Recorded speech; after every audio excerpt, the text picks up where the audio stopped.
မိတ်ဆွေများကိုဒီတစ်ခါတင်ဆက်ပေးချင်တာကတော့စာရေးဆရာတီနေယာမိုးမျိုးရေးသားသောအထက်လန်းဆရာကြီးဦးထွန်းကြည်ပါဝင်သောဥစ္စာဆောင်ဘဝ၏မနုဿတလူလာပါနဂါးပွက်တောင်ရွာမှအခုတိုတက်များကိုငင်းအေးစေခဲ့ပြီးနောက်ဆရာကြီးဦးထွန်းကြည်ဖိုးထက်တာအေးနှင့်မိန်းကလေးတစ်ပည့်တစ်မနှင်းနရီတို့သည်ပကူးရိုးမ၏အလွန်မတ်ဆောက်လာသောကြောက်ကလက်ရွာစီသို့ခီးဆက်ခဲ့ကြသည်တောင်ကြားလန်းတစ်လျှောက်တစ်ရွက်၆များအပေါ်နင်းလျှောက်ရင်းဆရာကြီးဦးထွန်းကြည်သည်တပည့်များအားလူဘဝ၏လောဘစည်းစိမ်ဥစ္စာနှင့်ပတ်သက်၍အဖိုးတန်ဩဝါဒများမိန့်ကြားခဲ့သည်တပည့်တို့လူများဟာမပင်ပန်းပဲရချင်တဲ့မတရားသောလောဘကြောင့်ဒုက္ခနှုံနဲ့နှိမ့်မွန်းကြရတဲ့မိုးပေါ်ကကြလာမဲ့ယတနာကိုမျှော်လင့်ခြင်းဟာဘဝကိုဖျက်ဆီးတာပဲစစ်မှန်တဲ့စည်းစိမ်ဆိုတာမိမိရဲ့တမန်အာဇီဝရိုးသားစွာလောက်ကင်စားတောက်ခြင်းစီကံရှိခြင်းနဲ့ကြိုးစားအားထုတ်မှုကပဲရရှိတာဖြစ်တဲ့အခုတို့နေနေရတဲ့ဥစ္စာဟာခဏတာလင်းလက်ပေမဲ့တန်တရားမှာအပူမီပဲပြန်ပေးတတ်တယ်မွန်လွယ်ပိုင်းတွင်သူတို့သည်ကြောက်ကလတ်ရွာသို့ရောက်ရှိခဲ့ကြသည်ဤရွာသည်ရှေးဟောင်းရွှေတစ်တာမြုပ်နှံထားသည်ဟုသတင်းကြီးသဖြင့်ရွာသားများမှာလေယာလုပ်ငန်းကိုဆွန့်လွတ်၍တောင်ဆောင်ရှိကြောက်ကလတ်ကြီးအောက်တွင်ရွှေတူးဖော်ရင်းအချင်းချင်းမနာလိုမှုခိုးဝှက်မှုများနှင့်စိတ်တစားဖြစ်နေကြသည်ထို့ပြင်ကြောက်တောင်အတွင်းမှထွက်ပေါ်လာသောအခုတို့ရွှေစိတ်အငွေ့ကြောင့်ရွာသူရွာသားအများပြားမှာခန္ဓာကိုယ်အကျော်တက်၍မလှုပ်ရှားနိုင်မဲ့မျက်စိများနီးရဲကစိတ်တစားကြောင်ကြမ်းများပြောဆိုရင်းဖျားနာနေကြသည်ကိုကြုံတွေ့ရသည်မနှင်းနဒီသည်ရွာသူရွာသားများ၏ဝေဒနာကိုတဘာဝဆေးပင်များဖြင့်စတင်ကုသပေးခဲ့သည်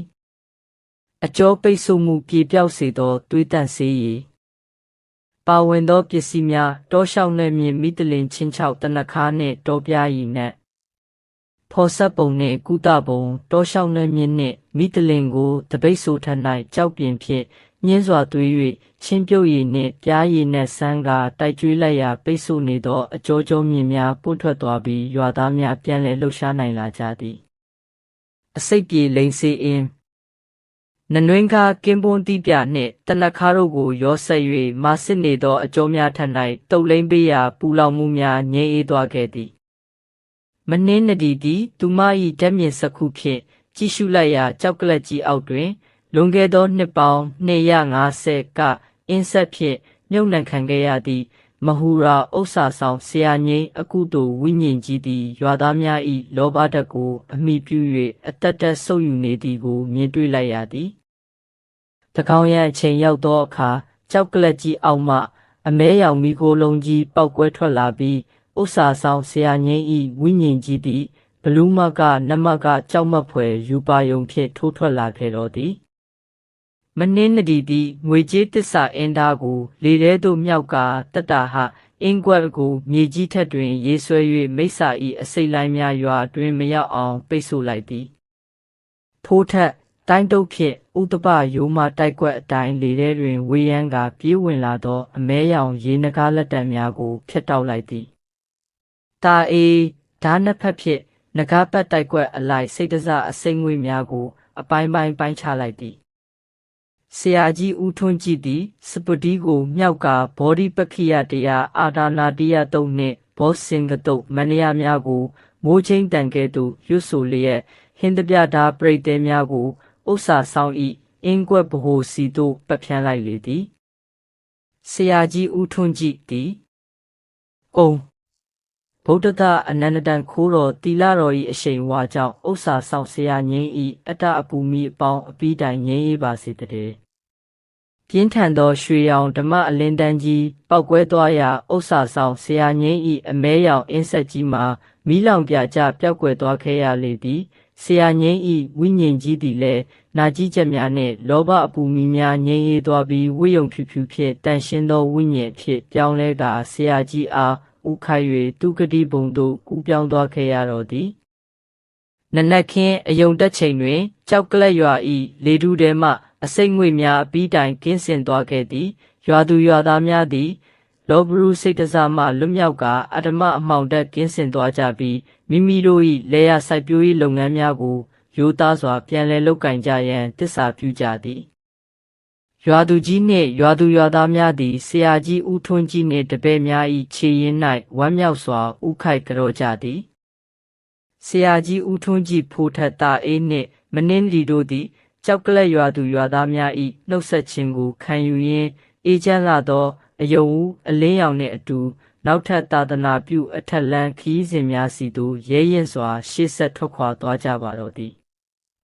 ကြောက်ကလက်ရွာမှအကုသိုလ်အမှောင်တက်များကိုငြိမ်းအေးစေခဲ့ပြီးနောက်ဆရာကြီးဦးထွန်းကြီးဖိုးထက်တာအေးနှင့်မိန်းကလေးတပည့်တစ်မနှင်းနဒီတို့သည်ပကူးယုံမ၏မြောက်ဖက်အစုံဖျားတွင်ရှိသည့်မိโก้တောင်ကြားရွာသို့ရောက်ရှိခဲ့ကြသည်နေမွန်းတဲ့ချိန်တက်တက်ဖြစ်တော်လဲတောင်ကြားတစ်ခုလုံးမိโก้ရောင်မြူကိုဆူများဖုံးအုပ်လျက်ပရာလောက၏ပူလောင်သောအငွေ့တက်များစိတ်ဝင်နေသည်ရွာအတွင်းသို့ဝင်ရောက်လိုက်သည်နှင့်စိုက်ပျိုးရေးလုပ်ငန်းများပျက်စီးကလောင်ကစားနွန်နှင့်ဖြစ်လန့်နေစီးပွားရှာအာချင်းကြောင့်အချင်းချင်းခိုးဝက်လိမ်လည်နေသောရွာသူရွာသားများ၏စိတ်တစအကုသိုလ်ယူပါယုံများကိုတွေ့မြင်ကြရသည်ဆရာကြီးဦးထွန်းကြီးကလောင်ကစားနှင့်မတရားသောလောဘဟာလူတစ်ယောက်ရဲ့ဘဝတင်မကပဲရွာတစ်ရွာလုံးရဲ့ကံစားတာကိုပါအမှောင်ဖုံးစေတဲ့တမန်အာဇီဝမဟုတ်တဲ့စီးပွားရေးဟာတဲပုံမှာအိမ်ဆောက်သလိုမြ မြန်ပြူကျတတ်တယ်ဟုမိန်ကြားကတပည့်များအားတန်ဝေကတရားပေးခဲ့သည်မိန်းကလေးတပည့်မနှင်းနဒီကသူမ၏ဓာတ်မြင့်စခုဖြင့်အာယုံပြုကြည့်ရှုလိုက်ရာရွာလယ်ရှိဇရက်ပြက်ကြီးထက်တွင်လွန်ခဲ့သောနှစ်ပေါင်း180ကလောင်ကစားရှုံးနေ၍ကျိန်စာတိုက်ကတက်တည်ခဲ့သောမဟူရာမိစ္ဆာဝိညာဉ်ဆရာစိန်အနက်ရောင်ကျိန်စာဆက်ကွင်းကြီးရွာသူရွာသားများ၏စိတ်ဓာတ်ကိုလွှမ်းမိုးထားသည်ကိုမြင်တွေ့လိုက်ရသည်ထို့ပြင်မိစ္ဆာအမှောင်တက်၏အစိမ့်ငွေ့ကြောင့်ရွာသားအများပြားမှာအစုံနှင့်အကျော်များပိတ်ဆို့ကာအရေပြားထက်တွင်မဲနက်သောအကွက်များထွက်၍သွေးပြက်ဖျားနာနေကြသည်မနှင်းနဒီသည်သူမ၏တဘာဝတိုင်းရင်းစေးပညာဖြင့်တောနတ်နွင်းနှင့်တမာရွက်အစိမ်းကင်းပွန်သီးပြနှင့်တောပြား၏စစ်စစ်တို့ကိုအချိုးကျဆက်ဟပ်၍အစိတ်ပြေလိမ့်စေအဖြစ်ရွာသားများ၏အရေပြားထက်၌တုပ်လိမ့်ပေးခဲ့သည်ခန္ဓာကိုယ်အတွင်းမှအစိတ်တက်များကိုမူတောလျှောက်နှဲမြင့်မိတလင်နှင့်ချင်းပြုတ်၍ဖော်ဆက်တိုက်ကျွေး၍အသက်အန္တရာယ်မှလွတ်မြောက်တောက်အောင်ကူညီပေးခဲ့သည်တကောင်ရဲ့အချိန်ရောက်သောအခါဇရက်ပြက်ကြီးအတွင်းမှအမဲရောင်မိကိုလုံးကြီးပေါက်ကွဲထွက်လာပြီးမိစ္ဆာဆရာစိန်၏ဝိညာဉ်ကြီးသည်ဒေါသတကြီးထိုးထွက်လာခဲ့သည်မနှင်းနဒီသည်သူမ၏ငွေကြေးတစ္ဆာအင်းသားကိုလေထဲ၌လှဲ့ဝေကတတဟာကာကွယ်ရေးအင်းဆက်ဖြင့်မိစ္ဆာတက်ကိုပိတ်ဆို့လိုက်သည်ဖိုးထက်နှင့်တာအေးတို့ကဗန်းရှည်တိုက်ကွက်များနှင့်နဂါးပတ်ဓားတိုင်းကွက်များဖြင့်ဝိညာဉ်၏မြင့်တဲ့သောအစိတ်လက်တက်များကိုပိုင်းခြားကြသည်နောက်ဆုံးတွင်ဆရာကြီးဦးထွန်းကြီးကအာတာနာတိယတုတ်နှင့်မဟာတာမယတုတ်တကိုးတော်များကိုမိုးချင်းတန်ကဲ့သို့ရွတ်ဆို၍ဟင်းတပြဓာပရိတ်တဲများကိုအင်းကွက်စီသို့ပတ်ဖြန်းလိုက်ရာပြင်းထန်သောရွှေရောင်ဓမ္မအလင်းတန်းကြီးပောက်ကွဲသွားပြီးမဟူရာအင်းဆက်ကြီးမိလောင်ပြကျသွားခဲ့ရသည်မိစ္ဆာဆရာစိန်၏ဝိညာဉ်ကြီးသည်လည်းနာကြီးချက်အပူမီများငြိမ်းအေးသွားပြီးဆရာကြီးအားဝမ်းမြောက်စွာဥခိုက်၍သူကတိဘုံသို့ကူးပြောင်းသွားခဲ့သည်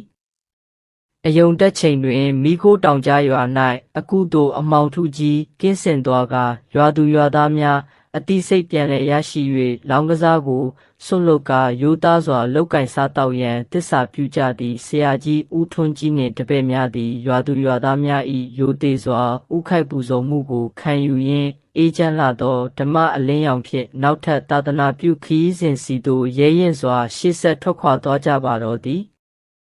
ခီးလက်မထက်တွင်ဆရာကြီးဦးထွန်းကြီးကတပည့်များအားလူမှုအတိုင်းဝိုင်းတစ်ခုမှာတန်တရားနဲ့မနာလိုမှုဆိုတာကြောက်စရာကောင်းတဲ့အစိတ်ပူကြီးပဲကိုယ်စိတ်ထဲမှာပူလောင်မှုမိကိုမငြိမ့်သက်နိုင်ရင်ပြင်ပစီးပွားရေးနဲ့ကျန်းမာရေးပါပြိုလဲသွားရတတ်တဲ့တမအာဇီဝနဲ့ယုံကြည်မှုရှိမှသာဘဝတိုးတက်မှာဖြစ်တယ်ဟုလေးနက်စွာမိန့်ကြားခဲ့သည်ရွာအတွင်းသို့ရောက်ရှိသောအခါပရလောကအကုသိုလ်စိတ်ကြောင့်ရွာသူရွာသားအများပြားသည်ရင်ဘတ်များအောင့်ကအရေပြားထက်တွင်ပြာနှမ်းသောအကွက်များထွက်၍အဖျားပြင်းထနေကြသည်ကိုကြုံတွေ့ရသည်မနှင်းနဒီသည်သူမ၏ဓာတ်မြင့်စခုဖြင့်အာယုံပြုလိုက်ရာရွာအနောက်ဘက်ရှိကြောက်တွင်းဟောင်းတွင်းမှလွန်ခဲ့သောနှစ်ပေါင်း200ကစိတ်တစမနာလိုမှုကြောင့်ရွာကိုကျိန်စာတိုက်ခဲ့သည့်အောက်လန်းဆရာမဟူရာဆရာဆန်းအနက်ရောင်ကျိန်စာဆက်ကွင်းကြီးလွှမ်းမိုးနေသည်ကိုမြင်တွေ့လိုက်ရသည်မနှင်းနဒီသည်တဘာဝတိုင်းရင်းစေးပညာဖြင့် တောနတ်နွေးနဲ့တမာရွက်အစိမ်းကင်းပွန်းတိပြတော်ပြရည်စစ်နှင့်ချင်းပြုတ်ရီတို့ကိုဖော်ဆက်ကာအစိတ်ပြေလိမ့်စေနှင့်တောက်စေအဖြစ်ရွာသားများအားလိန်ကျွေးပေးရာပူလောင်လာသောဝေဒနာများချက်ချင်းသက်သာသွားခဲ့သည်တကောင်ရဲ့အချိန်ရောက်သောအခါကြောက်တွင်းဟောင်းအတွင်းမှအမဲရောင်ဝိညာဉ်အစိတ်လိုင်းကြီးပောက်ကွဲထွက်လာခဲ့သည်မနှင်းနရီသည်သူမ၏ငွေကြေးတစ္ဆာအင်းသားကိုသုံး၍တက်တာဟာကာကွယ်ရေးအင်းဆက်ဖြင့်မိစ္ဆာတက်ကိုပိတ်ဆို့လိုက်သည်ဖိုးထက်နှင့်တာအေးတို့ကဗန်ရှည်တိုက်ကွက်များနှင့်နဂါးပတ်ဓာတိုင်းကွက်များဖြင့်အမဲရောင်အစိတ်လက်တံများကိုဖျက်တောက်ရိုက်ခွဲကြသည်ဆရာကြီးဦးထွန်းကြီးကအာတာနာတိယတုတ်နှင့်မဟာသမယတုတ်ကာထာတော်များကိုမိုးချင်းတန်ကဲ့သို့ရွတ်ဆိုလျက်ဟင်းတပြဓာပရိသေများကိုပတ်ဖြတ်လိုက်ရာပြင်းထန်သောရွှေရောင်ဓမ္မအလင်းတန်းကြီးပောက်ကွဲသွားပြီးမိစ္ဆာဆရာဆန်း၏အင်းဆက်ကြီးမီးလောင်ပြကျသွားခဲ့သည်ဆရာဆန်း၏ဝိညာဉ်ကြီးသည်လည်းနာကြီးချက်များငြိမ်းအေးသွားပြီးဆရာကြီးအားဥခိုက်၍သူကတိဘုံသို့ကူးပြောင်းသွားခဲ့ရတော့သည်အယုံတက်ချိန်တွင်ကြောက်စိမ့်အိုင်ရွာ၌အကုသို့အမှောင်တက်များကင်းစင်သွားကာရွာသူရွာသားများအတိစိတ်ပြန်လည်ရရှိ၍အချင်းချင်းမေတ္တာထားကာရိုးသားစွာစီးပွားရှာရန်တစ္ဆာပြုကြသည်ဆရာကြီးဦးထွန်းကြီးနှင့်တပည့်များသည်ရွာသူရွာသားများ၏ဥခိုက်ပူဇော်မှုကိုခံယူရင်းအေးချမ်းလာသောအယုံဦးအလင်းရောင်နှင့်အတူနောက်ထပ်သာသနာပြုခရီးစဉ်စီသို့ရဲရင်စွာရှေ့ဆက်ထွက်ခွာသွားကြပါတော့သည်ကြောက်စိမ့်အိုင်ရွာမှအကုသို့အမှောင်တက်များကိုငြိမ်းအေးစေခဲ့ပြီးနောက်ဆရာကြီးဦးထွန်းကြီးဖိုးထက်တာအေးနှင့်မိန်းကလေးတစ်ပည့်တစ်မနှင်းနရီတို့သည်ပကူးရိုးမ၏မြောက်ဖက်ခင်းကြီးတောင်တန်း၏မြောက်ဖက်အစွန်စမ်းချောင်းဖျားရွာစီသို့ခရီးဆက်ခဲ့ကြသည်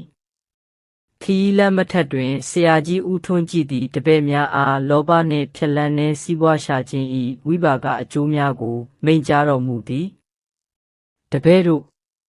လောကမှာအပင်ပန်းမခံပဲချမ်းသာခြင်းနဲ့အတလောဘဟာလူတဦးချင်းစီတင်မကပဲလူမှုအတိုင်းဝိုင်းတစ်ခုလုံးကိုပါပျက်စီးစေတဲ့ဖြက်လန်းနည်းနဲ့ရှာတဲ့စီးစိမ်ဆိုတာရေပေါ်အယုတ်ရေးတလို့ပဲမြင်မြန်ပျက်စီးတတ်တဲ့ဗုဒ္ဓဟောကြားခဲ့တဲ့တမန်အာဇီဝရိုးသားစွာစီးပွားရှာခြင်းနီးနဲ့ရှာဖွေမှသာစစ်မှန်တဲ့ငြိမ်းချမ်းရေးနဲ့ကြီးပွားရေးကိုရရှိမှာဖြစ်တဲ့ရွာအတွင်းသို့ရောက်ရှိသောအခါရွာသူရွာသားများသည်စိုက်ပျိုးရေးလုပ်ငန်းများကိုပြစ်ပယ်၍အကောက်ကျန်သောနဂါးနီအင်းဆက်ဖြင့်ရွှေပြုလုပ်ပေးမည်ဟုလိမ်လည်သည့်လောင်းကစားနုံနဲ့နှင့်မွန်းနေကြသည်ထို့ပြင်ပရလောကအကုသို့အစိတ်တက်ကြောင့်ရွာသူရွာသားအများပြားမှာခန္ဓာကိုယ်ပူလောင်၍အသေးနှင့်အကြောများပိတ်ဆို့ကာအရေပြားထက်တွင်မဲနှက်သောအကွက်များထွက်၍အန်နေကြသည်ကိုကြုံတွေ့ရသည်မနှင်းနဒီသည်သူမ၏တဘာဝတိုင်းရင်းစေပညာဖြင့်ရွာသူရွာသားများ၏ဝေဒနာကိုစတင်ကုသပေးခဲ့သည်အစိတ်ပြေသွေးတန့်တောက်ဆေးရည်ပါဝင်သောပစ္စည်းများတောလျှောက်နှင့်မြင့်နနွင်းနှင့်ချင်းချောက်ကင်းပွန်းတိပြနှင့်တောပြရည်နှင့်ဖော်ဆက်ပုံတောလျှောက်နှင့်မြင့်နှင့်နနွင်းနှင့်ကိုကြောက်ပြင်ထက်၌တေချစွာသွေး၍ချင်းပြုတ်ရည်ပြားရည်နှင့်ဆန်းကာတိုက်ကျွေးလိုက်ရာခန္ဓာကိုယ်တွင်းမှအစိတ်တက်များစီးနှင့်ချွေးမှတဆင်ကင်းစင်စွာထွက်ရှိသွားခဲ့သည်အကျောပိတ်ပြေလိမ့်စေအင်းတမာရွက်အစိမ်းမိတလင်နှင့်တနခါတို့ကိုရောဆက်၍မိနက်နေသောအရေပြားထက်၌တုတ်လိမ့်ပေးရာပူလောင်လာသောဝေဒနာများချက်ချင်းငြိမ်းအေးသွားခဲ့သည်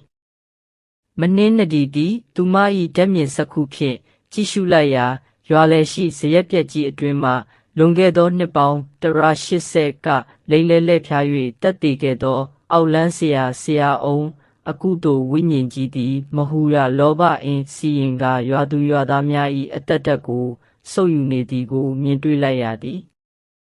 တကောင်ရန်အချိန်ရောက်သောအခါဇရက်ပြက်ကြီးအတွင်းမှအမဲရောင်မီကိုလုံးကြီးပောက်ကွဲထွက်လာပြီးမိစ္ဆာဆရာအောင်၏ဝိညာဉ်ကြီးသည်ဒေါသတကြီးထိုးထွက်လာခဲ့တော်သည်မနှင်းနဒီသည်ငွေကြေးတစ္ဆာအင်းသားကိုလေထဲသို့မြောက်ကာတက်တာဟအင်းကွက်ရေးဆွဲ၍မိစ္ဆာ၏အစိတ်လိုင်းများရွာတွင်မရောက်အောင်ပိတ်ဆို့လိုက်သည်ထို့ထက်တိုင်းတုပ်ဖြင့်ဥတပရိုးမတိုက်ကွက်အတိုင်းဝေယမ်းကပြေးဝင်လာသောအမဲရောင်အစိတ်လက်တံများကိုဖျက်တောက်လိုက်သည်တာအေးဓာနှစ်ဖက်ဖြင့်နဂါးပတ်တိုက်ကွက်အလိုက်စိတ်တစမာယာအစိတ်ငွေများကိုအပိုင်းပိုင်းချလိုက်သည်